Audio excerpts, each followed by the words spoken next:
The Army chase planes. When new aircraft are being flight tested, they are often followed by other aircraft called chase planes. The chase plane may carry a photographer or a flight test engineer, or sometimes it just has a chase pilot who observes the experimental craft from the outside and shepherds it along, calling out any anomalies they see. Optimally, a chase plane is a bit faster and at least as maneuverable as the test article, although this is not always possible, especially with high-performance research aircraft. The chase plane also needs good visibility, preferably with a bubble canopy, to allow it an unrestricted view of the target aircraft, even from directly underneath. With helicopters, the chase aircraft is often another helicopter, but that is not always possible. This leads us to a small but interesting chapter in U.S. Army aviation. But first, there are two important notes that must be mentioned as they relate directly to this story. The first is the 1948 Key West Agreement between the Army and the newly founded U.S. Air Force, which outlined the roles of each service. The Army was not to have fixed-wing combat aircraft, but was allowed fixed-wing transport and surveillance aircraft, some of which did carry guns for defense and also carried target-marking rockets. The Army was also allowed helicopters, but bear in mind that when this agreement was reached, rotary-winged aircraft had very limited capabilities. The second note is that on the 27th of January, 1957, the last North American P-51 Mustangs in squadron service with the United States Air Force were retired from the 167th Fighter Squadron, West Virginia Air National Guard.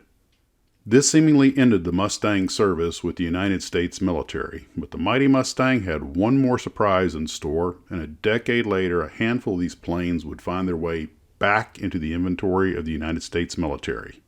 Not with the Air Force, but with the Army.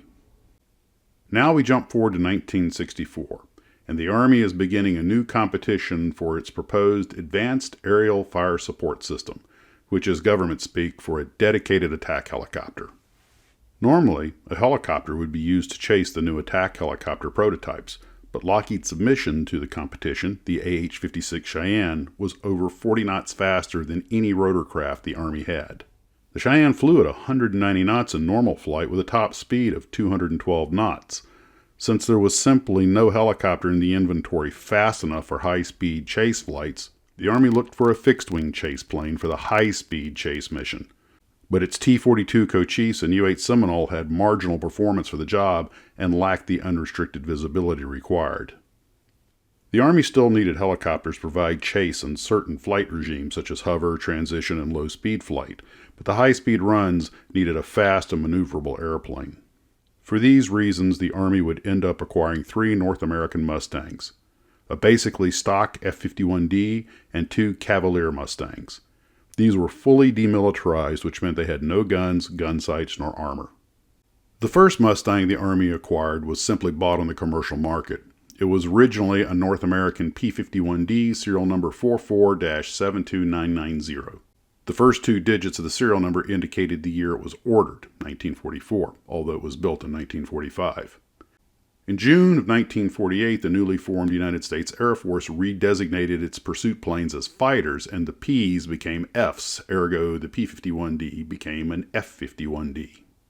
Records show it went to the Royal Canadian Air Force in 1951, which retired it in 1958. It was then sold to surplus to American buyers, James DeFuria and Fred Ritz of Intercontinental Airways of Canastota, New York. They were buying and reselling ex-Canadian F-51s for the civilian market. The plane changed hands 7 more times before it was acquired by the Army in 1967, specifically as a chase plane for the Cheyenne. It spent much of its time at Edwards Air Force Base in Yuma Proving Grounds, where the Cheyennes did much of their test work. After operating the Mustang, the Army was so pleased with it that they decided to acquire 2 more, 1967 to 1968. At the time, civilian Mustangs were quite affordable by Army standards, and their serviceability and handling were excellent. Spare parts were still plentiful, and they had a second seat installed in the old radio compartment behind the pilot. This made room for a test engineer or photographer along with their equipment, but they did not have dual controls. They were nearly as maneuverable as a Cheyenne and could go even faster. They had no real safety issues and were liked by the chase pilot. One of the Air Force chase pilots at Edwards commented that he saw one of the Army's Mustangs and admired it with envy. The Army's next two Mustangs were Cavalier conversions. Cavalier was a company that was founded in 1957 as Trans-Florida Aviation. Its business model was to acquire the F-51s that were leaving military service with the aforementioned West Virginia Air National Guard in 1957 and convert them for private use. CEO David Lindsay's idea was to make a fast executive transport in the days before business jets.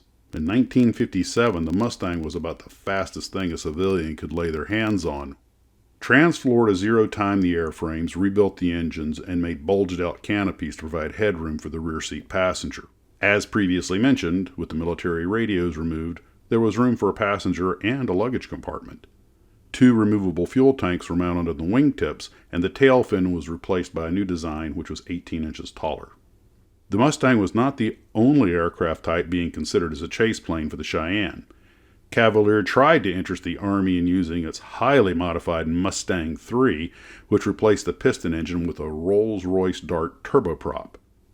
The Cessna T-37 Tweet jet trainer, which was also in use by the Air Force, was also considered. It met all the criteria and had 2 engines for safety. The exact reasons the Army chose the Cavalier Mustangs are not noted, or at least not that I could find, but the airplanes were affordable, well-known, reliable, and the Army was very happy with the one they already had. They did not need the complexity or performance offered by the Mustang III, and the T-37 was a new airplane, ergo it had no track record or experience base within the Army. Additionally, there was some government interest in promoting the Cavalier Company for possible assistance in foreign sales to countries the United States wanted to help.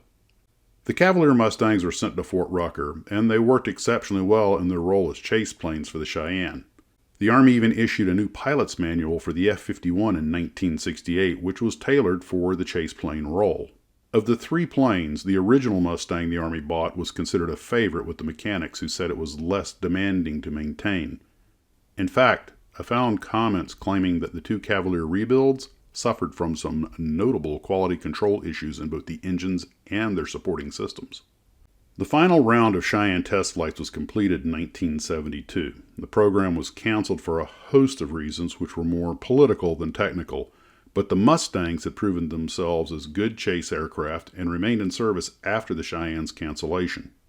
They were used in the later AH-1S Cobra, AH-64 Apache, and UH-60 Blackhawk test programs. But by the late 1970s, the Army was ready to move on from the Mustangs. With the cancellation of the Cheyenne, their high speed was no longer needed. But there was one final hurrah for one of the Army's Mustangs, and this one came at the hands of the Marines. In 1974, the Navy Department wanted to test a concept for a low-cost air-to-ground weapon to arm Marine Corps forward air control and tactical reconnaissance aircraft. The main aircraft they had in mind was the OV-10 Bronco.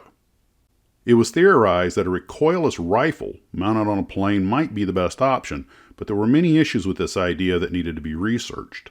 One was how would the weapon's backblast affect airflow over the plane's tail.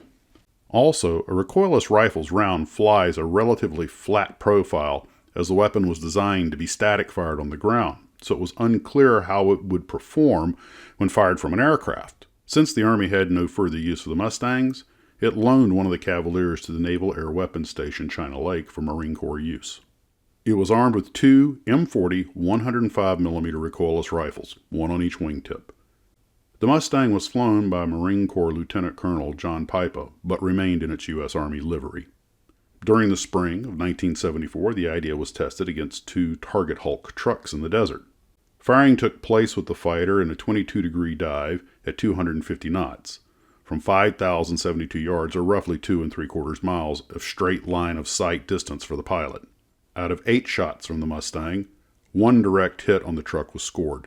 The other 7 rounds landed in a tight grouping. The Marine Corps concluded that the marginal inaccuracy was likely due to flexing of the Mustang's wings. It was later determined the guns had done considerable twisting of the wings, but the pilot reported that the backblast of the M40s did not disrupt the airflow around the tail, and in fact, the only noticeable effect was an extremely loud noise when fired, but that is common to all recoilless rifles. The concept was basically successful, but the Navy was unable to glean congressional support, and the idea died. The U.S. Navy's budget for the whole recoilless rifle project was only $95,000, which would have easily been exceeded just by the flight hour cost of a modern jet alone. With the test program complete, the Navy was advised that the Army did not want the test Cavalier back. So, with the other Cavalier already sold off by the Army, Cavalier 68-15796 was sold by the Navy to a civilian buyer in 1974. It changed hands several times, but now resides in the Air Force Armament Museum at Eglin Air Force Base in Florida. The last of the Mustangs to go was the mechanic's favorite, the ex-Royal Canadian Air Force F-51D, but the Army did not completely get rid of it. Chase pilot Larry Klein, a retired Air Force pilot who had become a civilian chase pilot, finished the Mustang's last chase flight for the Army. The aircraft was handed over to Colonel Dennis M. Boyle, commander of the Army Aviation Engineering Flight Activity, who flew it on its last flight to the Army Aviation Museum in Fort Rucker, Alabama, to be put on display. It still resides there today, although it's not on public display at the moment. With that, the Mustang's career with the U.S. military ended. The Army needed something to replace the F-51s and chose former Navy T-28B Trojans. Since the high-speed capabilities were no longer needed, the Trojans worked well. Rugged, highly maneuverable, and slower than the Mustangs, the Trojans were perfect for the Army missions of chasing helicopters and for supporting parachute testing. I have found 3 of them, but in various paint schemes, and I'm not certain how many the Army had in total. The Army used them until at least 1984, although they still had Bureau number 140048 until 1987, when it was sent to the Museum of the United States Air Force. It was displayed outdoors for years, but it's currently on indoor display in South Vietnamese markings. Bureau number 137702 is on display at the Museum Air Park at Edwards Air Force Base, which is where these chase planes did much of their work, but you must have base access to visit the museum. One of the former Army Trojans still flies privately in Australia, and at least one other is in U.S. Army markings in Canada, but I do not know if it is one of the planes the Army actually used. As I was finishing the script for this, I had a thought that I've never seen mentioned before. Amongst aviation and military buffs, the cancellation of the Cheyenne program has always been considered controversial, the Air Force feeling that it intruded on their missions. And then I realized something. The Mustangs would never have been brought back into military service if it had not been for the Cheyenne program. The fact that a former Air Force fighter plane was needed to provide chase gave tacit admission to the Air Force's claim that the Cheyenne was a Pandora's box for Army aviation.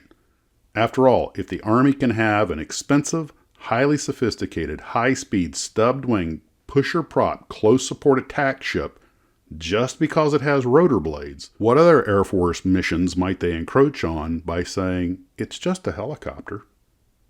The Air Force understandably felt the program intruded on their side of the Key West Agreement. They were fine with the Army flying armed helicopters, but the Cheyenne was so unexpectedly advanced and expensive that the Air Force saw it as a direct intrusion on their close air support mission. Even the AH-1 Cobra, which was an evolution of the venerable UH-1 Huey, had drawn a wary eye from the Air Force, so when the Cheyenne came along, they lobbied Congress to cancel the program. In response to this, in 1972, the U.S. Army started a new competition. This one was called the Advanced Attack Helicopter Competition. It was for an eventual replacement for the AH-1 Cobra. This time, the Pentagon added 2 engines as a criterion, thus eliminating the single-engine Cheyenne from resubmission in the new competition. The AH-64 Apache would win that competition, and once again, the Mustangs provided chase. So that's the story of the Army chase planes, a quiet little niche in aviation history. I'm Max of Max's Models. As always, model on.